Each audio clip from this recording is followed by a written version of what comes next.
What's up gamers, DreamcastGuy here, reviewing today The Division 2. Now I do need to start this video off with a short warning that this is an always online experience. Anytime I talk about these games as a service projects, there's always the downside that I can only really speak as the game currently exists. In 6 months or a year they might end up completely changing the game and absolutely breaking it. But as it stands, this is a very impressive and really a super fun game. I've been playing it almost non-stop over the course of the last couple days, so I've had a chance to reach a bunch of leveling, get a bunch of loot, and really just kind of explore this giant, incredibly detailed city. Let's begin by just talking about the story itself, because it's actually super thin, but at least it gives us a reason to keep progressing forward into this completely blown out version of Washington D.C. We're filling the shoes of an agent of the Division. This is basically like a secret society of extra awesome agents who are able to just use any weapon, take on any foe, and sort of protect society after everything else has fallen. And at this point, well, things have gotten very bad. The original Division took place right after a giant viral outbreak wiped out a huge chunk of the population. Well, this game is almost a full year after that. And let me tell you, people are desperate. They're literally just random civilians murdering each other in the streets at this point for a can of beans. So it means that we need to try and go into all-out survival mode. What's really different about the story this time around is that it is much more centered on trying to rebuild. You're actually establishing bases, and as you go through the story, you really try and recruit people who are basically botanists who can grow plants, specialists who are able to purify water, and virologists who can hopefully cure this plague before it manages to infect even more people. It's a really cool thing that makes it where, even though this game is always online, it really does feel like the story is progressing. Something that really kind of hurts these always online experiences is that sometimes they feel really flat. It feels like this shell of a story to try and encapsulate an excuse to go shoot people, whereas here, the plot actually exists. I will say that there is a big weird downside to this, which is that almost all the main story missions can be played in any order you want. Very few are actually unlocked. Most of them you just, as long as you're a certain level, you can play them. So sometimes people just talk about events that haven't happened yet, and I think it's just the fact that the developers know that most of us are just playing this because we want cool weapons, we want to be able to do co-op, and a lot of people aren't really going to be concerned with the plot itself. But let's talk about the gameplay, because this is by far the best part of the entire game. So just by looking at it, I'm sure you've begun to notice that this is a third-person shooter, but one with a ton of RPG elements in it. Every single gun you get has different stats for damage, how fast it can shoot, and different special abilities, like being able to do more headshot damage or reload quicker. But what's really special about this game is that it is really just a role-playing game at its core. You actually need to make sure that you're leveling up. Sometimes you're going to need to grind by doing side quests, and you really need to try and make sure you're the appropriate level for an area, or you are going to get absolutely butchered. What's really good about this game though, and what kind of just makes it so freaking addictive, is the fact that it does the most important aspect of looter shooters right. It is basically raining weapons for the entire game. Every single enemy is constantly dropping new cool upgrades, different weird gear. You can constantly switch out your holster to get different buffs, or your armor, or change your look. It's just got so many different layers and layers of options,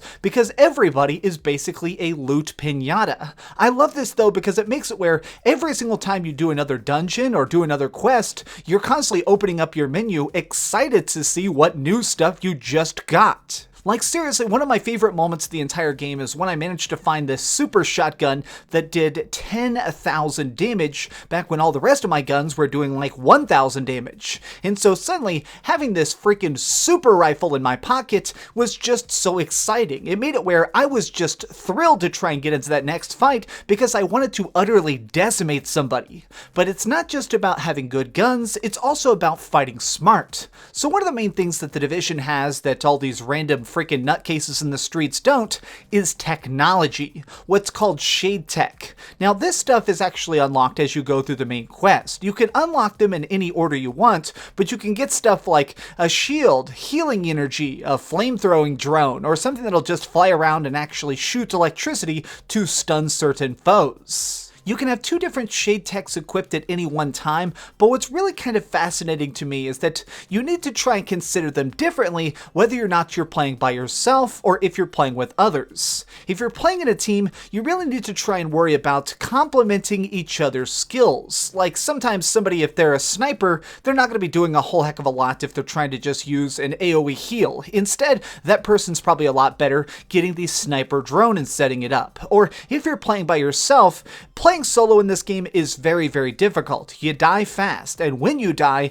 honestly, you get kicked back sometimes 10 or 15 minutes, so you need to move slow and you need to move careful. So when I'm doing that, typically I'll actually get all my best defensive shade tech. Like right here, I'm using the shield, which is basically an impenetrable barrier, and by actually cornering all my different enemies in one side, I was able to just easily mow them down one by one with just extreme force. And this really kind of just brings me to the point that this game, even though it manages to have some single player options, you should basically never try and do anything solo by yourself, mostly because it's not really fun. This is a game that is heavily emphasized playing in a group. Thankfully though, they've done some really interesting things with matchmaking. You can actually just get a random party member anytime you want, and I seriously mean anytime. You can have somebody just wander through the streets with you, or you can do the main missions. Like whenever you click a main mission, it just basically says, would you like us to find some party members? And of course you click yes, which instantly throws you in just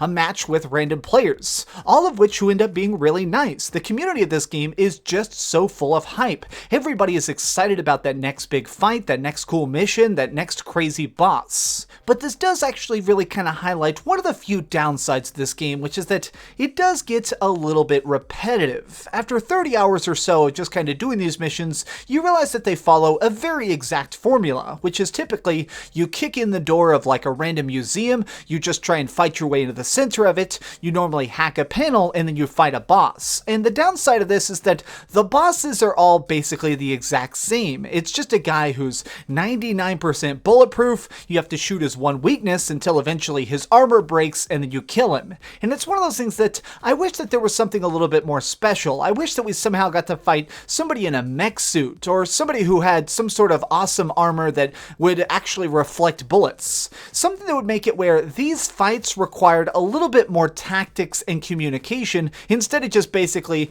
people trying to surround the guy and all shoot him at once with machine guns. Moving past just the typical story missions though, there's actually a lot of different options for if you're somebody who's super bloodthirsty like I am. Personally, I really enjoy PvP combat. Going online and actually fighting other players is sort of the pinnacle of any game. It's the test of skill, the thing that really pushes you to be the best and think of every single second ultra carefully. Well, in this game, there are actually two different styles of PvP, player versus player combat. The first one isn't as interesting, so let's talk about that first. This is called Conflict. This is a straight up 4v4 PvP mode. It's basically got two different things. Domination, where you're trying to capture points, and the other one is just straight up skirmish. This is where you're just trying to murder other players and the last team standing wins. Now within this mode, I do want to warn you, this is the only time I ran into players who are a little bit toxic. It seems like the people who play Conflict,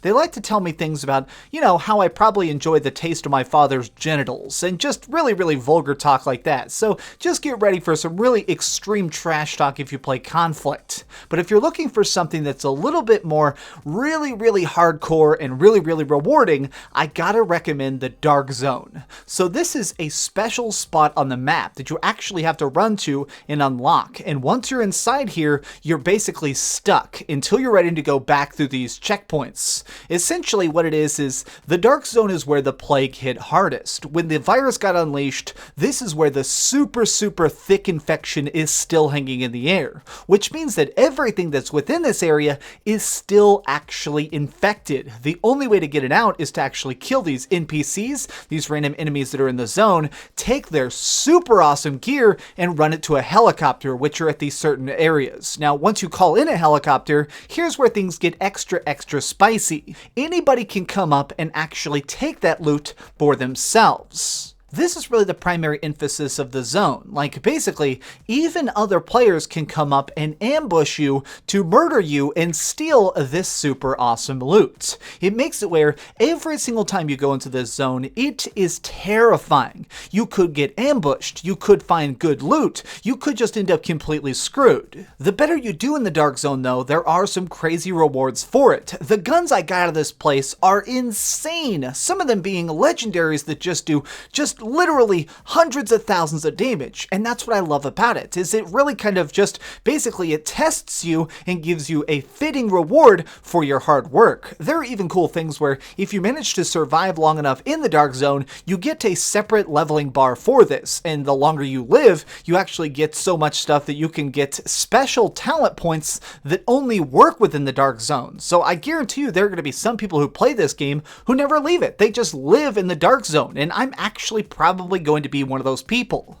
Now, to finish this review off, I do want to talk just a little bit more generally about the game itself. Like, one thing that kind of just absolutely blew me away was the city accuracy. This is Washington, D.C. Block by block, almost every single landmark is 100% dead on. I actually went to Washington, D.C. just a couple weeks ago, and I really wanted to explore the town. This is such a big part of our nation's history, and so it's really weird to compare the actual photographs I have of that town to these real in-game markers, and they're just perfect. I mean, they managed to just scan this city brick by brick and put that inside of this universe. It really does motivate you because it does feel like you need to be here. You need to save these people, or else the entire city is just going to completely decay.